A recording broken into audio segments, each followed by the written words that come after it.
I'm Kate Northrup, and I'm here with Chris Ducker, the best-selling author of Virtual Freedom and the international man of business and mystery. I like the way you put business in there. Of business and mystery. Business or mysterious business. The mysterious businessman traveling internationally. Anyway, so Chris is here in Portland, Maine with me. Usually he lives in the Philippines. Yep.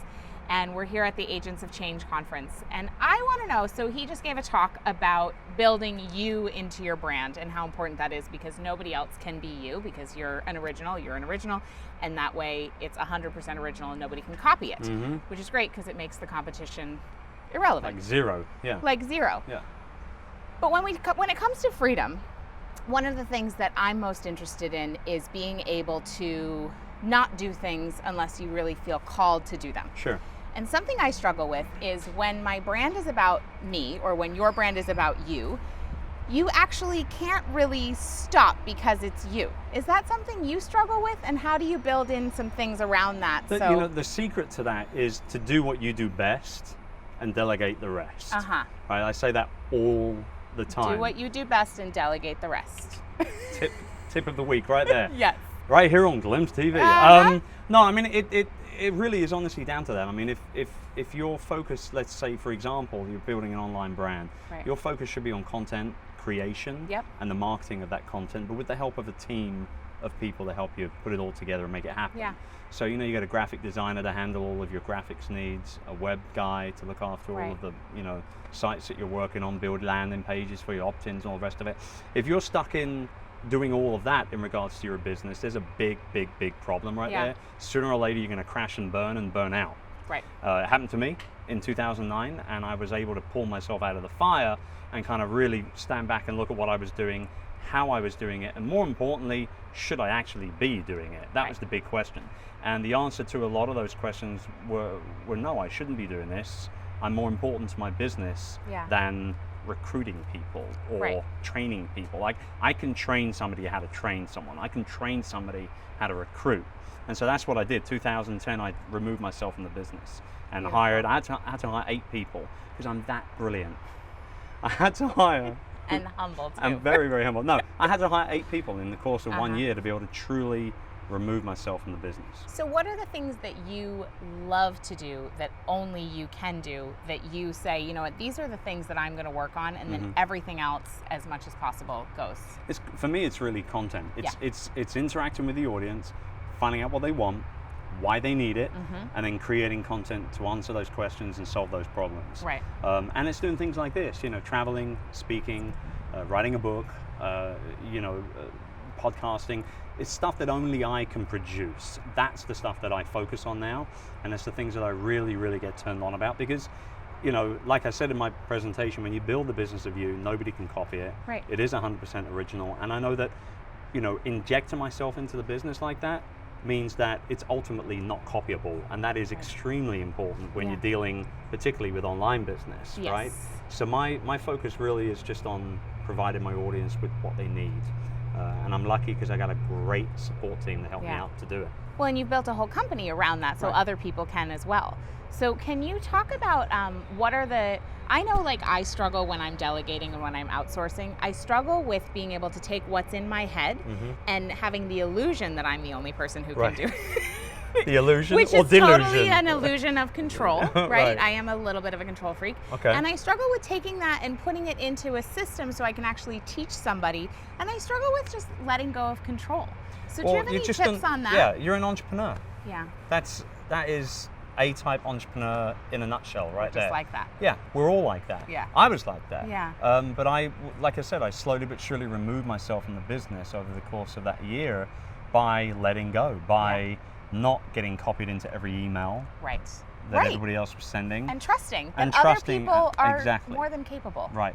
It came down to me because I had a lot of the people in place already that I just have to shift around. Okay. But there was a lot of people also that I needed to hire. Yeah. And I found that when I focused intently on the culture of the business and what I wanted the business to achieve internally, it became a lot easier for me to let go. And it became a lot easier for me to really get the productivity out of the people. Yeah. Richard Branson says it best. Who is he? Sir Richard, as we call him in England. Yeah. Richard Branson says it best. He says that, You have to train people so well that they could walk away tomorrow and get another job like that. But you treat them so well that they never want to. Wow. And that right there, That's beautiful. That's entrepreneurship personified Yeah, right there. I love that. That's the way things should be when you're building a business. You know, a lot of people like, I remember I was interviewing somebody a little while ago, and they said their focus was bringing on board new business, then taking care of existing clients, and then bring on board, and then their people. Oh. So I turned around and I said, well, I want you to flip that completely on Yep. its butt. You should take care of your people Yep. first, then your existing clients, Right. and then go out for new business. Because you get so much more bang for your buck, and it's also more of service. It's easier to close somebody on a new sale if they've already been closed than it is to, you know, close a complete stranger. Yeah, absolutely. So there are two questions I always ask everybody on the show, Okay. and one of them is... Brace myself. No, they're fun. They're fun. I don't know. So Okay. one of them is, what are you doing right now in your life or in your business that you're scared to do, but that you're doing anyway? Good question. So I am about to launch my first. Actually, I'm about to do my big first online launch. Okay. Even though I've been online. Really? That's amazing. Well, I've done mini launches. I've got a couple of mini courses, and they've done well, and they've made money, and you know, I've done the whole launch email sequence and all that stuff. But early next year, I'm going to be launching really my next 5 like years. the big kahuna. Yeah, Cool. and I'm a little bit scared of that. I'm a little scared because I don't really know what I'm doing, and I'll be investing in the help of people that I know, love, and trust to help me with that stuff. So yeah, that's my big launch for next year, early launch year. Yeah. I'm excited to keep an eye out for that. And everyone watching, you'll want to keep an eye out for Hopefully. that, because I promise this guy is up to some really interesting things and really, really smart if what you truly are after is freedom, and that whole letting go of control is such a key piece. Sure is. So the other question is, when do you feel the most free? In the morning. No, Really? I'm serious. I love that. No one's ever said that to me before. So I wake up. I like to be different from all the other people. Morning. It's being it's just simple. Just first thing in the day, I feel really free. It's great. I love it. No, seriously. In the morning, I wake up between 6 and 6:30. I either swim or I do yoga every morning. I usually alternate those two, and then I'll make myself a cup of coffee. Usually around 6:30, 6:45.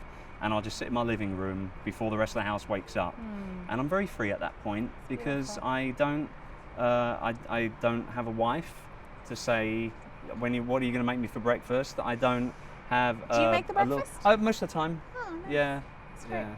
She's not the best in the kitchen, but I love you, darling. And she's if you're a watching. really good yoga teacher. Yeah, she's a very good yoga so teacher. Right. Yeah. You can't be good at very everything. sexy. Yeah. Very sexy indeed. And 10 years. I still check my wife out regularly. I want to that's clarify that so regularly. And the other thing is I don't have a little 6-year-old wanting to play Lego every 5 seconds as well. Right.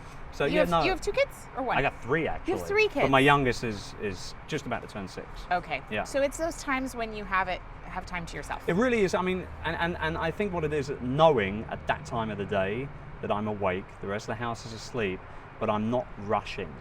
I'm not joining the rat race and rushing to get showered and rushing to get dressed and get in the car and drive to the office or get on a train or something along those lines. And, you know, I work from home 90% of the week, even though I'm 15 minutes drive away from a 3-story office with 280 employees. I go in there once a week for like a 2-minute meeting, Cool. a 2-hour meeting rather. Right. And that's freedom right there. Being able to work where you want, when you want, and do business And with on who you what want. you want. I love it. That's right. Thank you so much. Thank you. So you can find Chris Ducker, chrisducker.com, and also go buy his book, Virtual Freedom. There's a link below the video. And thank you so much for coming on my show. You're welcome, I really darling. appreciate it. Thanks for coming to me. I love ending interviews with hugs as well. It's so good. Thank you. You're welcome.